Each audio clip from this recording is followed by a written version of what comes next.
દેશી હાથ બનાવટના તમંચા સાથે આરોપીને પકડી પાડતી ચોક બજાર surveillance team. Police inspector Shri VV Vagadia સાહેબ તથા પોલીસ ઇન્સ્પેક્ટર શ્રી સીએસ ધોગડિયા સાહેબના હોય સર્વેલન્સ સ્ટાફના પોલીસ સબ ઇન્સ્પેક્ટર એસઆઈ મકરાની સાહેબ તથા સર્વેલન્સ સ્ટાફના માણસોને શરીર સંબંધી ગુનાઓ અટકાવવા તથા ગેરકાયદેસર હથિયાર પકડવા અંગે જરૂરી સૂચના તથા માર્ગદર્શન આપવામાં આવેલ, જે આધારે અલગ અલગ ટીમો બનાવી આરોપી પકડવા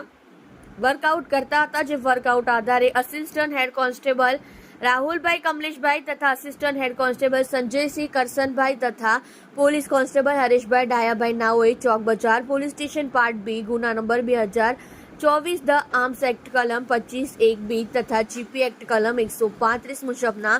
ગુનાઓ આરોપી મોહમ્મદ અયુબ ઉર્ફે બાપુ મોહમ્મદ યાસીન અંસારી ઉંમર વર્ષ 35 રહેઠાણ ઘર નંબર 112 151 નહેરુનગર ઝુંપડપટ્ટી મુનાભાઈની ચાની ગલારીની ગલીમાં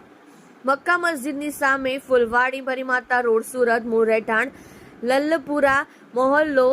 વારાણસી બનારસ યુપીને પકડી પાડી કાર્યવાહી કરી પ્રશંસનીય કામગીરી કરેલ છે. જોડાઈ રહો અમારી સાથે તાજા સમાચાર જોવા કલમ કી દાસ્તાન ન્યૂઝ ચેનલ સાથે.